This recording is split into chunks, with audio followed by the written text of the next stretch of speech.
Kita contohkan Sa'ad bin Abi Waqqas misalnya. Beliau adalah seorang sahabat Nabi, ahli panah, kemudian juga dipuji oleh Nabi SAW karena waroknya dalam urusan harta, makanan, dan doanya itu mustajab. Beliau tuh di usia 70 tahun, zakatnya itu kurang lebih 500 dinar, 2,5 miliar. Ya. Ya, 2,5 miliar.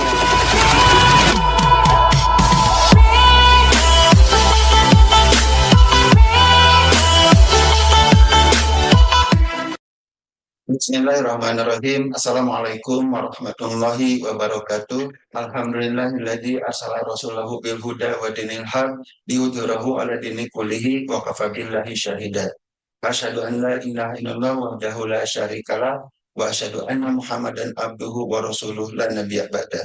Allahumma sholli ala Muhammad wa ala alihi wa sahbihi ajmain.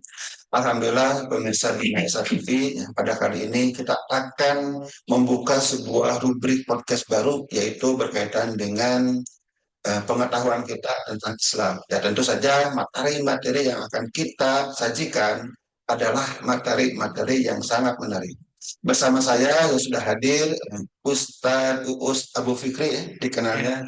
Ya, beliau adalah salah satu DKM di Masjid At-Taqwa yang masih berkaitan dengan Yayasan Bina Esa-Fikri. Nah, pada kali ini beliau akan membawakan sebuah tema yang sangat menarik, ya, yaitu zuhud dan kaya. Artinya orang zuhud tapi kaya, atau sebaliknya orang kaya tapi zuhud. Kebanyakan dari kita seringkali membenturkan ya, Ustaz. Ya. Membenturkan orang zuhud itu nggak kaya, orang kaya itu nggak zuhud. Ini apa sebenarnya? Sementara kalau kita lihat kan para sahabat juga banyak yang kaya. Para imam juga ternyata banyak yang kaya.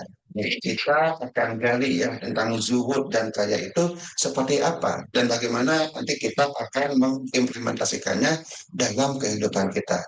Nah, mungkin tanpa panjang lebar lagi, saya akan persilahkan ya Ustadz Uus Abu Fikri untuk menjelaskan apa itu zuhud dan kaya. Mangga Ustaz. Baik, jazakallahu khairan. Assalamualaikum warahmatullahi wabarakatuh. Waalaikumsalam warahmatullahi wabarakatuh. Alhamdulillah, Allahumma sholli wa sallim wa barik ala nabiyyina Muhammadin wa ala alihi wa sahbihi ajma'in. Alhamdulillah, kita bersyukur kepada Allah Subhanahu wa taala kita bisa bermuajah dalam acara ini dan kita akan membahas tentang tema zuhud dan kaya. Kaya tapi zuhud, zuhud tapi kaya. Kenapa? Karena banyak di antara kita ya salah di dalam mempersepsi tentang zuhud ini. Padahal zuhud ini adalah sifat karakter yang dimiliki oleh para sahabat Nabi, oleh Rasulullah, oleh para nabi ya. Mereka adalah orang-orang yang zuhud ya. Kita sering mempersepsi zuhud itu orang yang berpisah dengan dunia gitu ya, putus hubungan dengan dunia gitu. Sehingga sudahlah saya mah ibadah saja di masjid gitu ya. Sujud saja, baca Quran, ibadah nggak usah kerja gitu. Kita mendekat saja kepada Allah atau di persepsi zuhud itu ya pakaiannya compang-camping gitu atau menyepi mengasingkan diri dari dunia ya. Padahal kalau kita melihat ya bagaimana zuhud yang sebenarnya ya tentu kita harus melihat bagaimana Rasulullah dan para sahabatnya ya. Kita tahu ya mengenal bagaimana keseharian Rasulullah SAW itu orang yang sangat sederhana ya. Orang yang sangat sederhana bahkan digambarkan ketika beliau tidur saja itu bangun tidur itu ada bekas tikar gitu kan di perutnya ada yang bilang di apa di pipinya gitu ya. Orang yang sangat sederhana. Tapi kita tidak kemudian mengatakan Rasul itu orang yang miskin ya. Karena berbeda antara miskin dan sederhana ya. Kalau miskin itu berarti daya belinya rendah ya. Sedangkan orang yang sederhana boleh jadi dohirnya dia kelihatan tidak terlalu memiliki banyak harta, tetapi sebenarnya dia punya daya beli tinggi. Ya, daya beli tinggi itu tidak selalu harus nampak dohir ya. Misalnya ada orang pakai mobilnya mobil BMW gitu ya, oh gaya lah gitu ya, bajunya bagus segala macam, tapi semuanya hutang. Itu sebenarnya bukan orang kaya gitu kan. Artinya aset yang dia miliki dengan hutang yang dia miliki banyak hutangnya. Terus pada hakikatnya dia orang miskin. Ya, tapi secara zahir kelihatan nampak memiliki banyak aset gitu. Ya. Kita berkaca bagaimana para sahabat Nabi Shallallahu Alaihi Wasallam itu mereka sebagian besar itu Allah Subhanahu Wa Taala berikan rizki yang melimpah ya. Kita contohkan Sa'ad bin Abi Waqqas misalnya. Sa'ad bin Abi Waqqas itu beliau adalah seorang sahabat Nabi, ahli panah, ya kan? Kemudian juga dipuji oleh Nabi SAW karena waroknya dalam urusan harta, makanan, dan doanya itu mustajab. Beliau tuh di usia 70 tahun, zakatnya saja, zakatnya itu kurang lebih 500 dinar. Ya, 500 dinar itu kalau dihitung kurang lebih 2,5 miliar. Ya. Ya, 2,5 miliar itu zakatnya saja ya. Berarti asetnya berapa gitu? 2,5%-nya itu ya. Kali 40. Ya, dikalikan 40 ya. Artinya eh Sa'ad bin Abi Waqqas orang kaya gitu, orang kaya. Tetapi yang menarik dari para sahabat Nabi, mereka itu menjadikan kekayaannya itu bukan sebagai kemuliaan buat mereka. Ya. Kita mengenal Utsman bin Affan bukan dari rumahnya yang mewah misalnya ya. Kita jarang mendapatkan view gambaran tentang Utsman tuh rumahnya kayak gimana gitu kan. Tapi yang kita dapatkan gambaran dari seorang Utsman itu adalah kontribusi terhadap maslahat umat. Itu yang kita tahu. Yang kita tahu wakafnya Utsman bin Affan sampai hari ini wakaf sumurnya masih Masih ada. ada ya, belum wakaf tanahnya ya kan. Artinya zuhud itu tidak dinilai dari zohirnya, tidak dinilai dari jumlahnya, tapi dinilai dari bagaimana hatinya terkait dengan harta atau dunia atau tidak. Yang kedua dinilai bahwa yang dia utamakan adalah manfaat, kontribusi, produktivitas dari harta yang dia miliki. Ya, sehingga zuhud itu tidak selalu kemudian harus miskin, ya kan? Zuhud itu adalah pilihan bagi orang kaya. Kalau orang miskin mah nggak ada pilihan. Harus zuhud apalagi ya. Tapi bagi orang kaya itu zuhud itu pilihan. Pilihan dia hidup sederhana, tetapi dia punya kontribusi besar untuk umat. Kemudian eh, dia menjadikan hartanya tidak melalaikan dirinya dari mengingat Allah, tidak melalaikan hartanya dari kehidupan akhirat. Makanya Ibnu Taimiyah mendefinisikan zuhud itu adalah ma taroka takhofu dororohu fil akhirah. Jadi zuhud itu adalah meninggalkan segala sesuatu yang akan melalaikan kita di kehidupan akhirat. Ya. Atau meninggalkan sesuatu yang akan meninggalkan kita atau membuat kita lalai dari mengingat Allah. Nah itu zuhud yang sebenarnya. Artinya kalau dia kaya, tapi dia ibadahnya juga eh, sangat kuat gitu kan, zakatnya, sedekahnya lebih besar daripada apa yang dia miliki, maka dia orang yang zuhud. Ya. Tapi kalau dia kaya, dia tumpuk kekayaannya, ya bahkan sebagian ada orang yang kaya, bahkan dia tidak bisa merasakan kekayaannya. Artinya memiliki tidak menikmati. Kan ada orang punya villa 5 gitu ya Pak. Yang nikmati pembantunya ya kan penjaganya dianya kadang cuma datang sehari gitu kan tidur di situ terus pergi tapi penjaganya setiap hari menikmati ya Itu pun setahun sekali. itu pun setahun sekali gitu ya jadi harta itu bukan untuk ditumpuk tapi untuk digunakan di jalan Allah Subhanahu Wa Taala untuk persiapan bekal dia menghadap akhirat. Nah inilah orang-orang yang juhud ya. Kita lihat misalnya eh, para salaf ya, salafus soleh namanya Abdullah ibnu Mubarak atau Abdullah ibn Mubarak. Abdullah ibn Mubarak ini anak dari Mubarak. Mubarak ini kita kenal ceritanya sering disampaikan oleh para asatid. Beliau itu dulu budak. Mubarak ini ayahnya ulama besar Ibnu Mubarak. Mubarak ini budak yang jujur.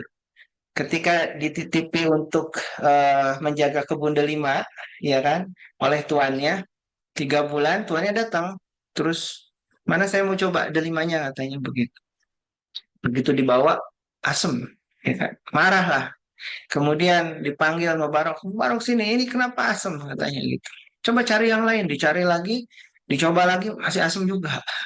Sampai 3 kali. Akhirnya majikannya nanya, Mubarak, udah berapa lama di sini? Saya 3 bulan jaga kebun ini. Apa kamu nggak bisa membedakan mana delima yang manis dan mana delima yang asem? Kata Mubarak, sederhana.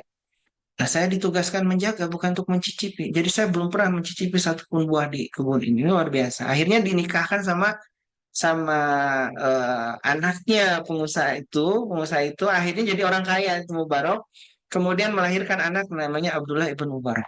Nah gitu, jadi anak soleh itu lahir dari orang tua yang zuhud, yang warok dengan hartanya. Nah, Abdullah ibn Mubarak ini itu eh, beliau itu punya aset kurang lebih 400 ribu dinar, 400 ribu dinar, ya. 2 triliun, 2 triliun. kurang lebih ya, 2 triliun lah. Suku dinar. Artinya asetnya besar sekali gitu kan. Padahal beliau seorang ulama yang punya guru, gurunya 4.000 guru. 4.000 guru. Dan beliau mewarisi hadis dari 1.000 guru. Jadi hidupnya itu untuk mencari ilmu.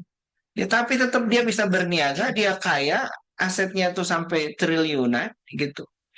Bahkan ada seorang muridnya namanya Fudail bin Iyad, dia datang kepada Abdullah ibn Mubarak. Dia bertanya, ya Syekh, katanya, eh dia bilang, anta eh, apa namanya? Anta amarona bizuhdi. Engkau menyuruh kami untuk zuhud, ya kan? Walakin naroka ta'ti bil badai. Tapi kami melihat engkau hartanya banyak, katanya gitu ya. Padahal engkau ini seorang ulama, kalau lagi di atas mimbar, kok suruh kami zuhud gitu kan? Tapi engkau sendiri hidup kaya raya gitu. Kayak Fadalik ini gimana situ ya, istilahnya dia bertanya, kok nyuruh zuhud tapi dirinya sendiri kaya gitu kan. Nah maka kemudian Abdullah bin Mubarak menjawab, sesungguhnya aku melakukan ini yang pertama karena aku ingin menjauh dari aib, ya, aib meminta-minta. Karena seorang ulama di zaman itu kalau dia miskin itu disetir sama penguasa, ya kan. Makanya kalau ulamanya kaya disogok nggak bisa gitu kan, sehingga dia bisa kemudian berfatwa dengan objektif. Ya, ya kita juga tahu ya zaman sekarang ya ada ulama yang dekat dengan penguasa gitu kan, dia nanti agak sulit kemudian menyampaikan kebenaran gitu. Itu persoalan harta. Maka aku ingin menjaga dari aib meminta-minta. Yang kedua, aku ingin menjaga kehormatanku ya sebagai seorang ulama. Jadi seorang ulama itu punya izah gitu, seperti itu. Dan yang ketiga, aku ingin harta ini membantuku untuk mendekatkan diri kepada Tuhanku, kepada Rob, untuk beribadah kepada Allah. Makanya Abdullah ibn Mubarak tuh kaya, tapi dia zuhud. Dia tidak merasa memiliki hartanya. Ringan dia keluarkan hartanya. Kenapa? Ya zuhudnya ada gitu. Ya ulama. Sehingga ketika apa namanya banyak para ulama pada saat itu membutuhkan dana, itu setiap ulama yang ada pada zaman itu diberi sama Abdullah ibn Mubarak. Dikasih. Dikasih sedekah. Yang kedua, pernah ada koleganya, dia curhat, ya, dia ada didesak urusan politik dengan pemerintah, sehingga ya dia bahasanya sulit lah begitu ya, sulit. Maka Abdullah ibn Mubarak kemudian mengeluarkan untuk dia hibah, ya, ngasih 4.000 dinar, 20 miliar. Iya, 20 miliar. Kemudian dia mengatakan kepada orang ini, apa namanya, gunakan harta ini ya untuk menjaga kehormatanmu dari fitnah penguasa. Nah gitu, orang kaya itu enak untuk zuhud itu. Maka orang-orang yang zuhud ini bukan berarti dia tidak memiliki dunia, tetapi hatinya tidak dimiliki oleh dunia. Artinya dunia itu ya hanya dia simpan di tangannya, dia digunakan untuk mendekat kepada Allah, tidak membuat lalai ya dari mengingat Allah, dan tidak membuat dia berat untuk mengeluarkannya di jalan Allah. Gitu. Tapi ada orang-orang miskin tidak zuhud, yang udah mah hartanya sedikit, Dia merasa memiliki hartanya, susah disedekahkan, ya kan? Kemudian dia tumpuk-tumpuk, padahal juga hartanya nggak seberapa. Dia miskin, tapi dia tidak zuhud. Ya, artinya zuhud itu amalan hati, amalan hati. Ya, artinya kita tidak bisa mengklaim seseorang yang kemudian datang ke rumah kita, dia bawa mobil Alphard gitu kan, terus kita bilang, ah ente nggak zuhud gitu. Kita nggak tahu. Nggak tahu. Boleh jadi yang di dalam mobil itu lebih mulia daripada mobil Alphardnya. Betul. Ya, Alphardnya harganya 1 M, sedekahnya 1 triliun gitu. Bisa jadi. Bisa jadi. Tahu kan? Kita nggak tahu dia lebih mulia. Nah, oleh karena itu, maka kalau kita mau jadi pebisnis, jadilah pebisnis. Tapi ya, kalau kita ingin mencontoh bagaimana kehidupan Rasul para sahabat, jadilah pebisnis, dapatkan harta itu, dunia itu, tapi simpan dalam genggaman, kemudian jangan membuat lalai kepada Allah, maka pada saat itu kita mulia. Kita akan dicintai oleh Allah Subhanahu wa taala. Kata Allah, azhad fid dunia, zuhudlah kalian dengan dunia, ya, yuhibbukallah, maka Allah akan mencintai. Ya. Kemudian azhad fima fi aidin nas, yuhibbuka. Dan zuhudlah terhadap apa yang ada pada tangan manusia, maka manusia akan mencintai. Jadi orang zuhud itu dicintai Allah, dicintai manusia. Nah, inilah kelebihannya, kehebatan yang Allah berikan, kemuliaan untuk orang-orang yang zuhud.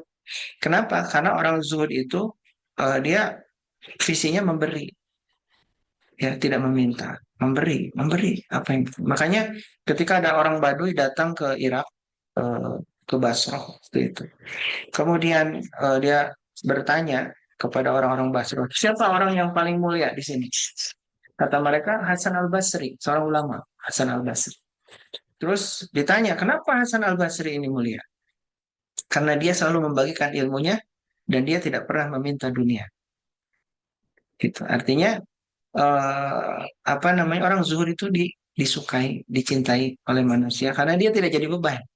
Dia tidak jadi beban, bahkan dia memberikan kontribusi yang besar, manfaat yang besar, daya belinya tinggi, ya. Sehingga kalau para pengusaha kita, para pebisnis kita, orang-orangnya zuhud itu nggak ada lagi itu yang miskin, ya. Karena visinya itu sudah bukan mengumpulkan harta, numpuk harta, karena itu dikecam oleh Allah Subhanahu wa taala, alhaakumut takasur, kan? Kecelakaan bagi yang menumpuk-numpuk harta itu, ya. Maka orang zuhud terbebas dari perkara ini karena harta ini kalau kita dapatkan dengan cara yang halal tetap akan dihisab. Tapi kalau kita dapatkan dengan cara yang haram, maka dia akan diazab. Jadi nggak ada pilihan harta ini. Makanya harta ini didapat dan harus segera didistribusikan. Bahkan kata Nabi, kalaulah hari ini aku dapatkan harta emas sebesar gunung Uhud, kata Rasul, maka aku tidak akan simpan emas itu kecuali 3 hari itu sudah aku bagikan, sedekahkan di jalan Allah. Karena apa? Beratnya hisab sebenarnya. Bukan nikmatnya harta itu kita miliki, iya itu. Tapi kita sebagai seorang Muslim punya visi jauh lebih besar, itu visi kehidupan akhirat. Makanya kalau pengusaha kita orang-orangnya zuhud, wah ini luar biasa. Pasti dakwah di umat ini, kehidupan umat Islam ini sejahtera gitu kan, tidak ada lagi orang yang miskin.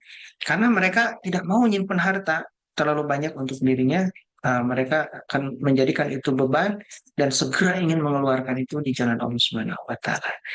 Nah, saya kira itu dulu ya sebagai pengantar tentang kaya tapi zuhud, zuhud tapi kaya. Jadi tetaplah semangat jadi orang kaya, jangan ah saya mah Ustaz nggak apa-apa lah miskin yang penting kan ibadah.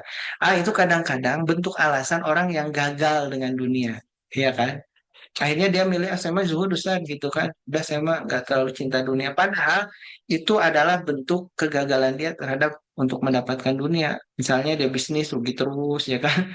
Atau kerja teka terima wae gitu kan. Karena nggak punya kompetensi, malas dan sebagainya. Karena dia merasa gagal, akhirnya dia menjadikan zuhud sebagai kambing hitam. Ya. Nah ini jangan sampai seperti itu. Ya, karena itu kita harus bersemangat untuk berniaga mencari dunia, tapi tadi kita punya sifat zuhud yang akan membentengi kita sehingga dunia itu kemudian tidak mengatur kita. Saatnya sekarang kita yang mengatur dunia. Oke, baik Ustaz ya. Barangkali. Pemirsa luar biasa ini kita sudah terbuka wawasan baru tentang zuhud dan kaya. Ya, Ternyata orang kaya itu bisa jadi mereka itu jauh lebih zuhud dari kita ya, Ustaz ya. betul, betul. Terutama dari saya lah Ya, gitu. ya. Luar biasa. Mungkin kita akan gali lebih dalam ya. Mungkin saya juga akan menggali bagaimana sih implementasi praktisnya Ustaz ya bagi kehidupan kita di zaman sekarang. Oke. Mungkin ini yang pertama Ustaz. Ya, Seringkali ya saat kita mendengar ya orang-orang bicara tentang harta, mungkin maksudnya baik. Katanya nih, saya Rasulullah nanti di surga itu dekat dengan anak yatim dan orang miskin. ya. Nah, kemudian ada juga yang mengatakan harta itu tidak akan dibawa mati. Gimana tanggapan Ustaz terhadap omongan-omongan seperti itu? Ya. Yang pertama, memang ada doa, ya. Termasuk ini juga doa dari Abdurrahman bin Auf. Abdurrahman bin Auf itu berdoa kepada Allah, ya Allah jadikanlah aku termasuk golongan orang-orang miskin. Ya. Jadi Abdurrahman bin Auf itu termasuk orang yang pengen miskin tapi gagal Gagal, miskin. gagal miskin. Gagal miskin. Dan saya kira ini doa yang jarang diucapkan oleh kaum muslimin ya. Barangkali kita juga mikir dua kali gitu kan. Ya Allah, miskinkan saya begitu ya. Tapi itulah doa yang diucapkan oleh Abdurrahman bin Auf. Eh, Rasulullah Shallallahu Alaihi Wasallam itu dekat dengan orang-orang miskin. Itu benar.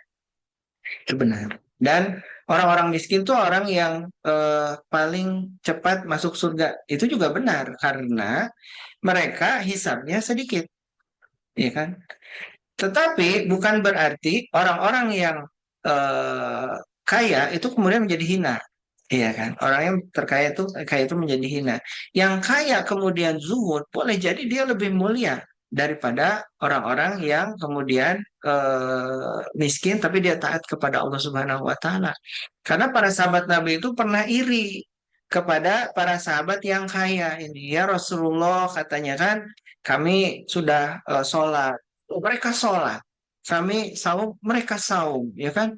Tapi ketika mereka sedekah, kami tidak bisa sedekah, katanya Dana, gitu kan?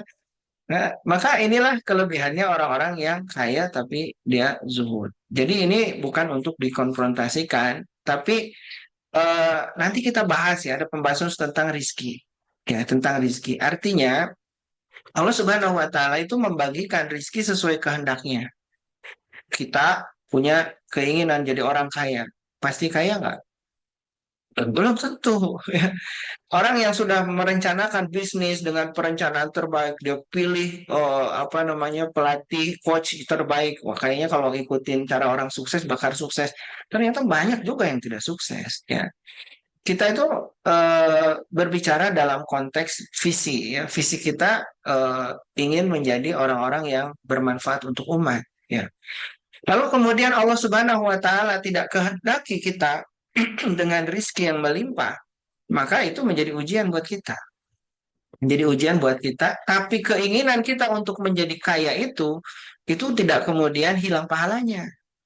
Karena eh, Allah Subhanahu wa taala itu akan mencatat pahala orang yang bersungguh-sungguh untuk menjadi kaya dan ketika saya kaya ya Allah, saya akan sedekah di jalan Allah.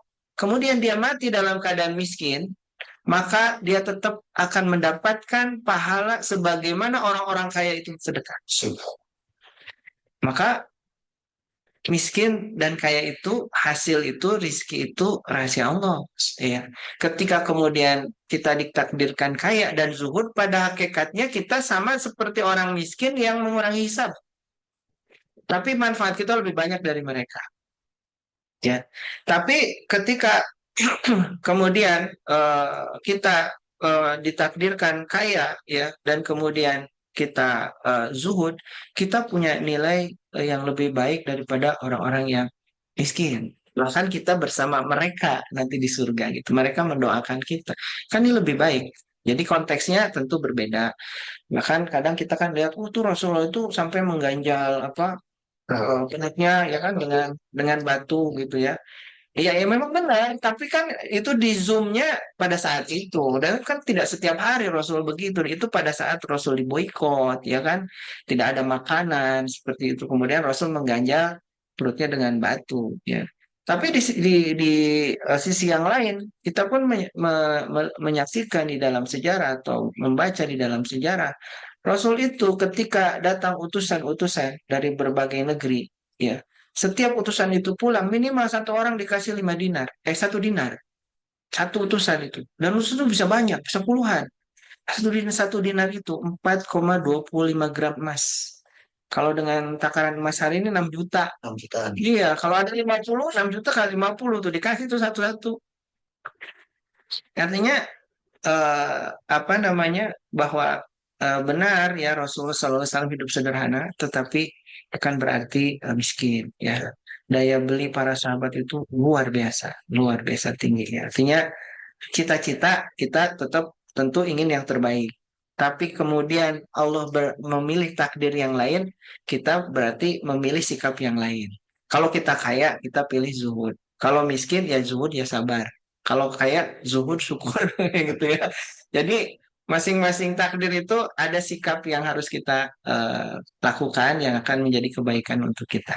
Mungkin begitu, Pak. Untuk saya, Kira yang penting kita sudah punya niat.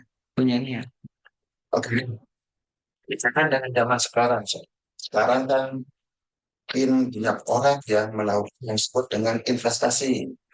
Ada yang investasi properti, ada yang investasi saham, reksadana, dan sebagainya. Saya bukan ahlinya di sini. Tapi yang jadi pertanyaan saya, bagaimana dari sudut pandang Simon, orang yang investasi apa itu dengan buku? Ya, Enggak, Ustaz? baik. eh Zuhud itu ada 3 level ya. Ada yang level yang paling rendah itu zuhud di mana dia meninggalkan yang haram.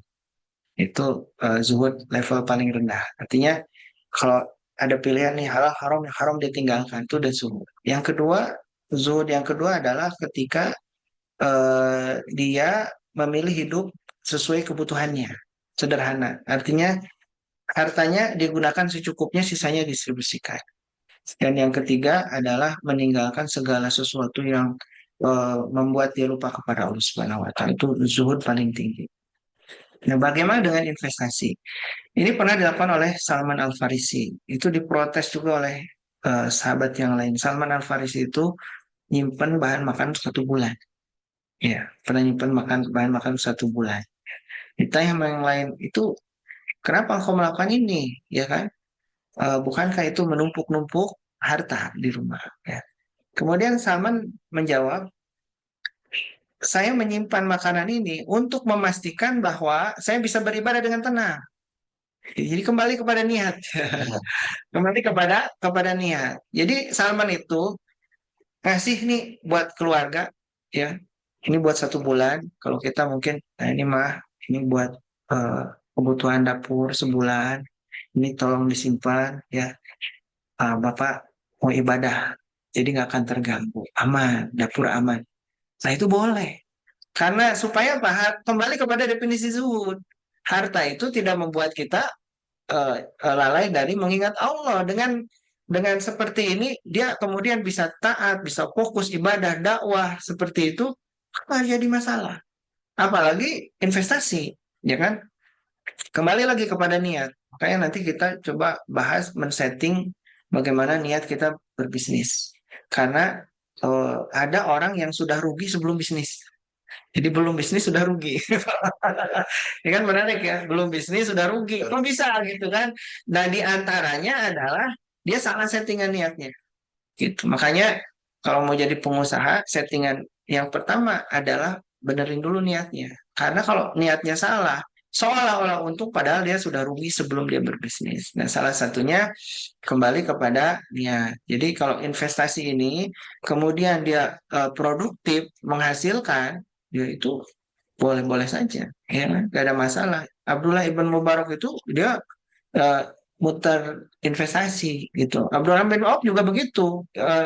Para pengusaha itu, para sahabat itu, mereka bukan para pekerja, para peniaga, para pebisnis, investor gitu kan. Punya aset. Punya aset, punya aset. Jadi bukan persoalan asetnya tapi produktivitasnya. Makanya kalau kita eh, ya nanti mungkin dikoreksi ya kalau salah. Di antara yang tidak dihitung ya sebagai eh, zakat itu yang dihitung zakat itu adalah yang produktif, yang tidak produktif ya kalau nggak salah ya. Artinya aset-aset yang produktif itu justru itulah yang menjadi esensi dari harta. Jadi harta yang produktif itulah yang kemudian bernilai di dalam Islam, ya. Tapi kalau misalnya rumah nggak pernah ditempati, ya kan, nah itu dihitung zakatnya. Zakatnya itu zakat rumahnya. Tapi kalau harta yang produktif, yang dihitung bukan hartanya, hasilnya, gitu. Kan beda pendekatannya. Makanya Islam itu sangat menghargai produktivitas dari setiap harta kita, gitu. Makanya kalau itu diinvestasikan dan investasi itu akan membuat nilai manfaat lebih banyak, eh, itu tidak bertentangan dengan eh, konsep menumpuk harta atau zuhud. Kembali lagi kepada niat, kembali kepada niat. Oke, mungkin mewakili banyak masyarakat juga nih. Banyak kita melihat itu dalam segi ekonomi dia tuh miskin. Hmm, Tapi dengan alasan miskin itu, ya dia bekerja keras, mungkin dia berdagang atau bekerja, akhirnya dia lalai terhadap ibadah Ustaz. hmm, Nah itu kan malah jadi kontradiktif ya. betul, Katanya gak mau kaya karena gak mau juhud, tapi miskin malah lalai terhadap ibadah gara-gara sibuk kerja, sibuk dagang. betul. Gimana tanggapan Ustaz? Justru orang seperti ini yang tidak zuhud. Artinya Meskipun miskin ya. meskipun miskin, ya kan? Meskipun miskin. Artinya eh, justru dunia itu membuat dia lalai kepada Allah. Kenapa dia kerja keras? Kan nyari dunia. Ya. Tapi ketika dia mencari dunia, dia lupa kepada tugas utamanya dia untuk beribadah kepada Allah. Wa ma khalaqtul jinna wal insa illa liya'budun, kan? Tugas kita itu untuk ibadah kepada Allah Subhanahu wa taala. Nah, kalau kita bekerja keras kemudian melupakan ibadah, jadi niat kita apa? Gitu kan. Niat kita apa? Maka ini akan mempengaruhi hasil. Kalau niatnya mencari dunia, lupa kepada Allah, kalau dapat hasilnya, insya Allah lupa juga sama Allah, gitu kan. Boro-boro mau dizakatkan, mau diinfakkan, mau sedekah, dalam prosesnya saja dia sudah tidak memperhatikan apa syariat, gitu kan. Apalagi halal dan haramnya, gitu ya.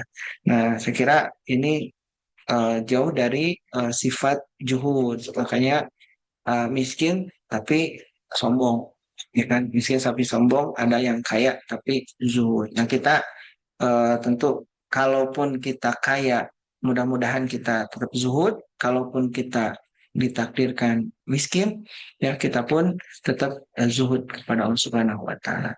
Ya, gitu. Mau kaya juga, mau miskin Miskin juga. Coba. zuhud. Berarti kalau kaya pilihan, kalau miskin tidak ada pilihan, memang harus zuhud, gitu ya.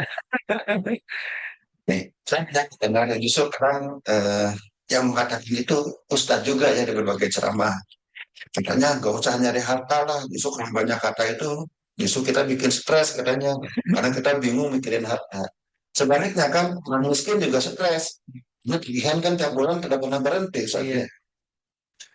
Tapi pertanyaan saya, apa bisa dengan menerapkan zuhud? Ini justru akan membantu kita untuk tidak stres. Eh, jadi ada memang pembagian ya di dalam kehidupan umat Islam. Ada orang-orang yang kalaulah memang mereka menjadi ahli ilmu dan kemudian mereka fokus menuntut ilmu, dan ada orang yang membiayainya, gitu ya, artinya bertanggung jawab untuk membiayainya, maka tidak masalah, gitu. Dia kemudian fokus untuk belajar, untuk ibadah, untuk berzikir, berdoa, gitu kan. Tidak ada masalah. Misalnya para ulama yang digaji oleh negara, oleh Baitul Mal, atau para apa namanya imam-imam masjid yang suaranya bagus misalnya, gitu kan, kemudian diberikan penghargaan supaya dia fokus di dalam bidangnya, atau para dosen di perguruan tinggi Islam misalkan, gitu ya, sudah diberikan apa namanya untuk dunianya udah dicukupi, maka tidak ada masalah, dia fokus memang di situ. Tetapi ketika memang tidak ada yang menjamin itu, maka dia pun harus berusaha untuk tidak menjadi beban, ya tidak menjadi beban, pantang menjadi beban lah gitu ya, eh, untuk mencukupi kebutuhannya dan menjaga izahnya sebagai seorang ulama. Jadi kalau dia berniaga jauh lebih baik. Kalau dia berniaga jauh lebih baik. Makanya kalau ulama dia punya usaha gitu, itu biasanya izahnya lebih lebih besar gitu. Seperti itu. Pada saat itu, Ustaz. Nah, eh, kembali ke orang miskin lagi. Kalau seorang miskin yang, ya ini saya juga pernah dengar cerita, apalagi ceritanya. Seseorang yang dia itu konsultasi ke seorang ulama, dan justru ulama yang dikonsultasi itu orang orang kaya. Gitu. Hmm. Ya, mungkin saya pernah dengar ya. Ya, ya. Nah, jadi yang konsultasi itu ulama yang sedang gundah gulana lah, sedang stres. Tapi saat bertanya, ya karena kamu terlalu memikirkan harta. Saya orang miskin. Nah, artinya mereka miskin hidupnya itu kalau tadi kita bicara tentang sibuk karena melalaikan dan ibadah, tapi ada juga orang miskin itu yang hatinya mau dengan keinginan untuk mendapatkan harta. Ya. Kadang lalai juga. Iya, betul. Nah, pertanyaan satu bagaimana caranya ini mungkin bagi orang yang masih sekarang dititipkan Allah dalam kekurangan, bagaimana cara menarik hati kita supaya tidak dilalaikan menginginkan harta itu. Ya. Mana, Ustaz? Yang pertama, kembali lagi kepada definisi zuhud ya, definisi zuhud. Bahkan sebenarnya zuhud itu justru akan menghadirkan ketenangan. Karena tadi zuhud itu kan amalan hati, amalan hati, amalan hati di mana kita nggak nyimpen dunia gitu. Makanya niat kita bisnis, niat kita bekerja itu settingan awalnya harus ibadah, harus ibadah. Kalau nggak ibadah pasti stres, ya, karena niatnya bukan ibadah. Gitu. Kalau niat kita ibadah, maka kita sudah tidak akan terbebani lagi dengan hasil, ya. Dan kita bergantung tawakal kepada Allah. Dan kita lebih yakin dengan apa yang ada pada tangan Allah Subhanahu wa taala daripada apa yang kita miliki. Ya, artinya stres itu mesti penataan niatnya yang salah ya di awal bahwa ya dia bekerja dan memikirkan hasilnya itu udah begini tapi kok nggak berhasil ya apa gitu kan. Terus dia pikirkan itu yang bikin stres ya kan. Kemudian dia lihat orang lain, dia bandingkan gitu kan. Saya melakukan ini saya nggak dapat, dia kok dapat gitu kan. Maka dia fokusnya bukan kepada ibadahnya, ya. Tapi kalau orang niatnya sudah ibadah, ya Allah, saya bekerja, saya berusaha, berikhtiar, berdagang, berniaga, dikasih sedikit, dia bersabar, sabar jadi kebaikan, dikasih banyak, dia bersyukur. Makanya zuhud itu kan memberikan ketenangan, sehingga Allah Subhanahu wa taala berfirman, likaila ta'sau ala ma fatakum wala tafrahu bima atakum. Orang zuhud itu kalau dia kehilangan sesuatu nggak terlalu sedih, kalau dia mendapatkan sesuatu nggak terlalu senang. Kenapa? Karena semua titipan dari Allah. Nah, sehingga tenang orang yang zuhud itu karena hartanya itu tidak dia simpan dalam hatinya. Itu. Dia sudah berusaha, dikasih segini, kona'ah, ya Allah saya cukup, Alhamdulillah, ya kan. Dikasih banyak, ya nggak terlalu senang, ya dia pakai secukupnya, selebihnya dia gunakan di jalan Allah. Maka dia tidak pernah stres memikirkan hartanya. Yang bikin stres orang kaya itu kan menjaga hartanya, Jaga. menjaga hartanya. Bikin rumah besar gitu kan, padahal mah rumahnya cukup tipe 80-90. Tapi karena keinginan dunianya besar, dia bikin yang lebih besar gitu kan. Akhirnya nggak kepake, harus dikunci, takut dicuri. Stres, ya kan? Itu yang kaya, ya kan? Yang miskin stres mikirin yang belum ada. Yang bikin stres kan itu, memikirkan yang belum ada. Jadi dia kurang syukur. Karena kalau dia syukur, maka dia akan fokus pada yang sudah ada. Ya kan? So, apa namanya? Belum punya mobil, alhamdulillah masih ada motor. Orang masih banyak yang pakai sepeda. Belum punya motor, pakai sepeda, alhamdulillah masih banyak yang jalan kaki. Kita cuma jalan kaki ke masjid, alhamdulillah ya Allah, banyak orang yang dicabut nikmat gak bisa jalan. Ketika dia bersyukur, dia zuhud, maka itu akan memberikan ketenangan. Stres itu satu mesti salah niat, ya kan? Yang kedua mesti masih nyimpen dunia di hatinya, gitu kan? Maka ini yang harus apa namanya diluruskan sehingga ketika orang zuhud pasti tenang. Maka nanti dunia hamma, kalau dunia tujuannya itu Allah yang janji farraqallahu alaihi amrohu. Itu urusannya dibikin berantakan. Ya, waja'ala faqruhu baina ainaihi. Di matanya itu kurang dan kurang. Makanya orang miskin itu bukan orang yang banyak harta, yang nggak punya harta, orang yang selalu kurang. Selalu kurang. Nah itu. Ya, kemudian wa ma ya'ti minad dunya illa ma kutiba lahu. Dan tidaklah dia dapat dunia kecuali apa yang udah dicatat. Jadi kita pontang-panting pentong takdirnya miskin ya miskin. Makanya kalau niatnya nggak ibadah, dia sudah rugi sebelum bisnis. Gitu. Begitu. Oke, pertanyaan berikutnya nih, San. Ada yang mengatakan kalau harta itu bisa mengubah orang, katanya. Misalnya yang waktu miskin dia tuh baik, kok setelah kaya jadi sombong. Nah, gimana tanggapan Ustaz ini? Makanya kata Nabi Shallallahu Alaihi Wasallam, kullu ummatin fitnah. Setiap umat itu ada fitnahnya. Wa fitnati ummati alma. Dan fitnah terbesar untuk umatku itu harta. Gitu. Para sahabat itu kalau ditanya, mana yang lebih berat, syukur atau sabar? Mereka bilang syukur. Padahal kita sering jawab sabar. Sabar. Ketika dapat ujian tuh berat gitu kan. Tapi kata para sahabat syukur. Kenapa? Kami itu ketika kekurangan, kami bisa lulus ujian kekurangan itu dengan kami bersabar. Waktu kami berjihad, kurangan makanan, kami diboikot. Kami itu bisa dekat dengan Allah gitu. Tapi begitu kami dapat kemenangan, dikasih dunia, nah ini dikasih harta, maka harta itu kemudian menjadi fitnah dan kami jarang lulus dengan ujian syukur.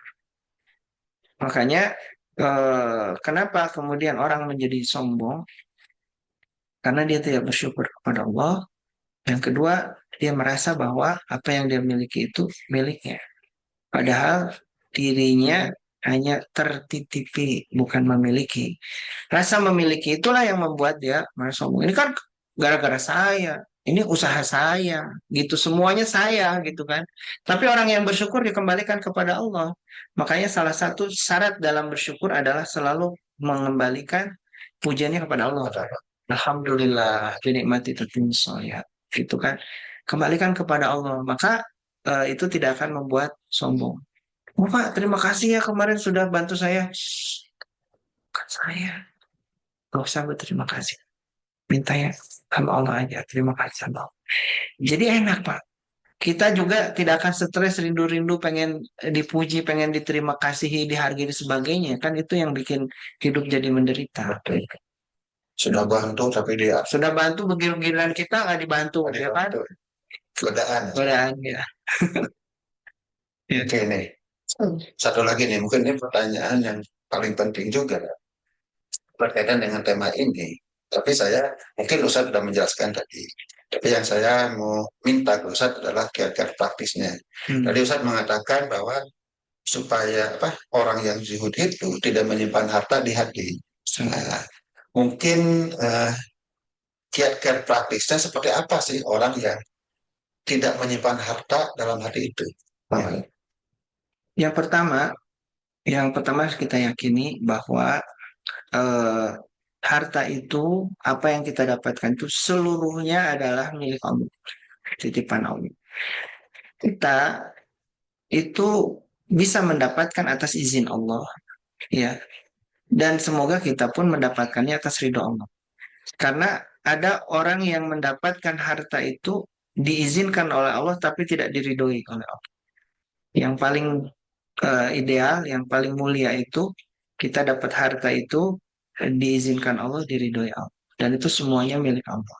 Ya, maka tidak ada tidak perlu ada rasa bahwa itu adalah milik kita. Maka itu akan meringankan kita di dalam menjaga hati ya. Sehingga kalau kalau Allah ambil ya memang punya Allah gitu. Kalau kemudian kita sedekahkan, ya itu sebenarnya dititip sementara, nanti pahalanya kita ambil di akhirat. Maka yang tersisa itu bukan apa yang ada, yang tersisa itu yang disedekahkan. Dan dulu Siti Aisyah pernah diminta oleh Rasulullah bagi-bagikan nih daging kambing ini, dibagi-bagikan, tinggal tersisa bagian yang nggak terlalu bagus, ya kan? Ya Rasulullah, ini yang tinggal ini yang tersisa. Kata Nabi salah, bukan ini yang tersisa. Yang tadi dibagikan itulah yang tersisa nanti. Yang ini mah bakal habis kita makan, gitu kan?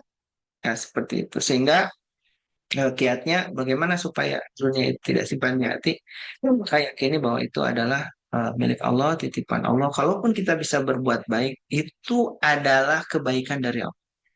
Allah masih pilih kita nih menjadi jalan sedekah kepada fakir miskin. Kalau Allah mau, Allah bisa pilih orang lain. Betul. Bisa dititip ke orang lain. Sehingga kita merasa bersyukur, ya Allah, alhamdulillah kau titipkannya ke saya bukan ke orang lain. Itu kan. Nah, itu yang akan lebih kita syukuri ketimbang hartanya sendiri. Kita dititipkan harta itu bisa sedekah, itu kebahagiaan buat kita.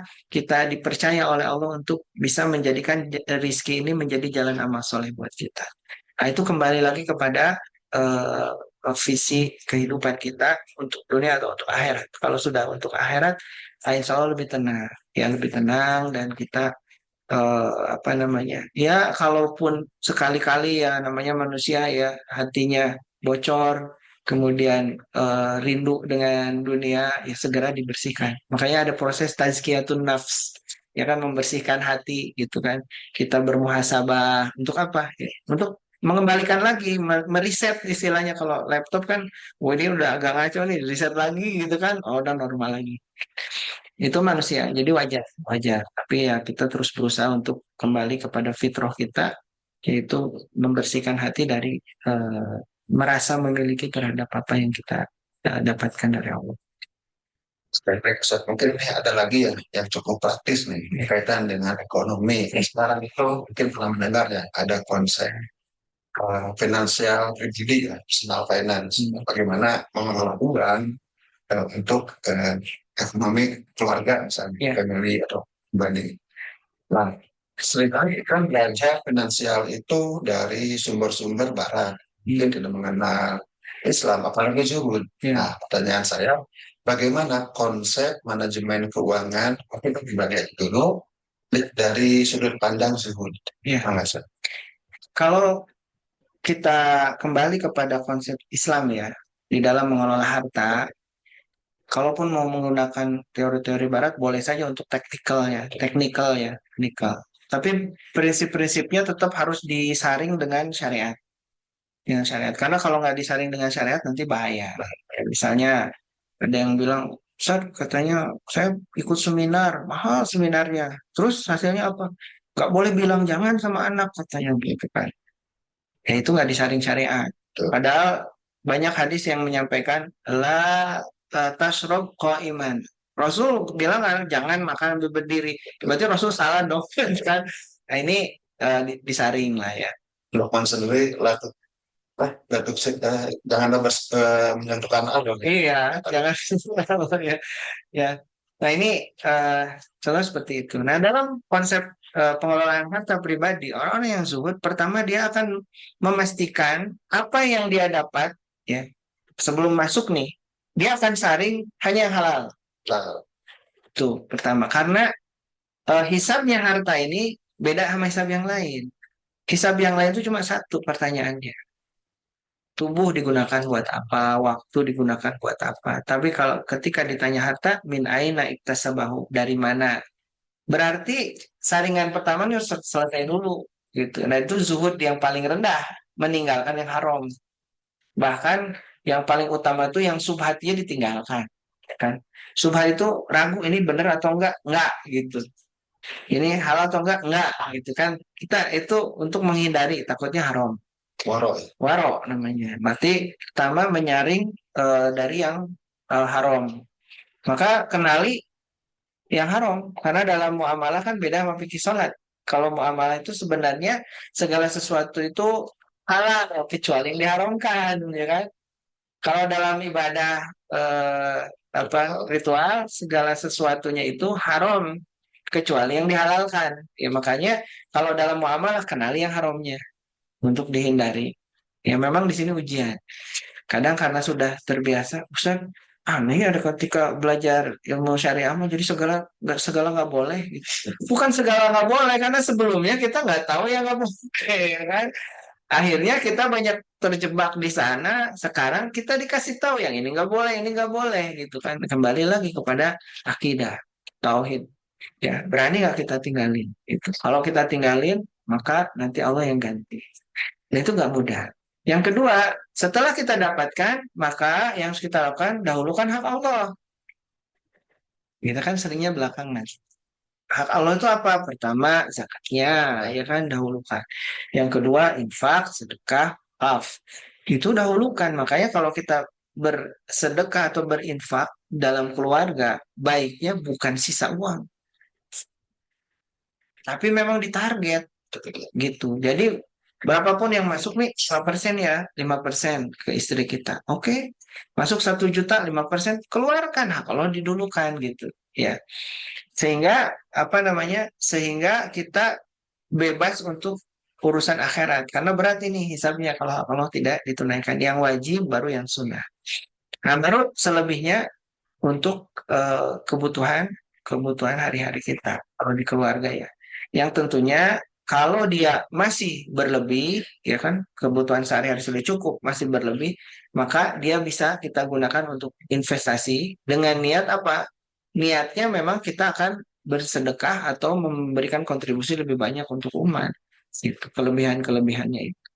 Ada kita mah butuhnya nggak seberapa Pak Rahmat. Baju juga ya segini-gininya, rumah juga segini-gininya, ya kan? Kalau itu sudah cukup, terus buat apa lagi gitu kan? Makanya saya mah nggak tertarik punya rumah besar. Sudah sampai sekarang memang belum dikasih rezekinya. Ya, ya maksudnya saya kadang suka heran gitu ya orang-orang yang rumahnya besar, padahal boleh jadi ya. Mungkin ada yang memang karena memang dia butuh, tapi ada yang dia nggak perlu hanya untuk prestise gitu. Itu ngebersihinnya aja luar biasa jadi beban gitu ya. Seringkali yang mahal tuh gengsi. Gengsi ya, gengsi maka kalau sudah itu tinggalkan kembali kepada hidup sederhana zuhud insya Allah jauh lebih tenang apalagi pengen gengsi terus ngutang ya kan ngutangnya riba lagi wah ngeri itu ngeri banget ya ya Riba tuh ngeri banget. ngeri banget ya insya Allah nah mudah-mudahan kita nggak masuk dalam perangkap. Insya Allah. Oke, luar biasa ya pemirsa. Kita sudah banyak mendengar nih tentang zuhud dan kekayaan. Dan kita juga sudah membahas tentang juhud dan bisnis, juhud dengan investasi, juhud dengan pengelolaan uang. Ternyata dengan zuhud itu bukan berarti kita harus miskin. Hmm. Ya. Tapi justru kalau kita miskin harus juhud, kalau kita kaya ya harus juhud juga. Gitu. Nah, mungkin sebagai penutup kita persilahkan kepada Ustadz Uus Abu Fikri untuk menyampaikan apa kesimpulan atau ikhtisar lah dari apa yang baru saja beliau sampaikan. Mangga saja. Baik sahabat sekalian saudara-saudaraku eh, kita harus semangat untuk menjadikan diri kita lebih lebih besar manfaatnya. Dan kalaulah itu harus kita tempuh dengan cara berbisnis atau berniaga, maka kita harus menjadi pebisnis yang sukses, kita harus menjadi pengusaha yang sukses, tetapi kita memiliki sifat yang mulia, yaitu sifat zuhud. Sehingga pengusaha yang zuhud itulah pengusaha yang diinginkan oleh Allah dan Rasulnya. Ya, kalau hanya sekedar jadi pengusaha banyak, ya, pengusaha yang kaya banyak, tapi pengusaha yang zuhud nggak banyak.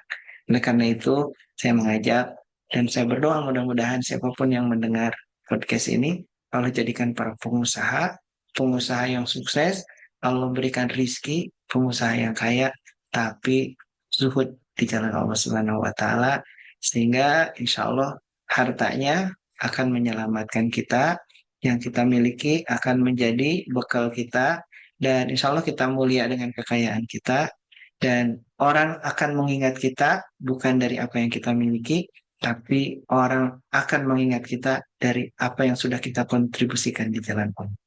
Demikian. Oke, luar biasa ya. Mudah-mudahan apa yang beliau sampaikan itu saya pribadi juga bisa menjalankannya dan mendapatkan motivasi ya Jangan takut untuk kaya, selama kita menjadi orang yang zuhud ya. Nanti implementasinya bersyukur dan menjadi seorang dermawan ya Ustaz. Oke, mungkin eh, sudah cukup lama nih Ustaz, ya, hampir 1 jam nih. Masya Allah. Luar biasa ya. Indah sekali kita membahas ini. Yang mudah-mudahan kan tadi disinggung ya, banyak sekali pembahasan-pembahasan yang bisa kita gali, termasuk tadi bagaimana cara memulai bisnis yang baik, bagaimana, apalagi tadi Ustaz, Konsep rizki. konsep rezeki ya, Ya. mungkin insya Allah ya kita akan bahas di episode yang mendatang. Ya. Ya, mudah-mudahan Allah mengizinkan itu semua. Nah, sebagai penutup, mohon maaf jika ada kesalahan dan kekurangan, yang khususnya dari saya juga dari kami berdua. Wabillahi taufiq wal hidayah. Wassalamualaikum warahmatullahi wabarakatuh. Waalaikumsalam.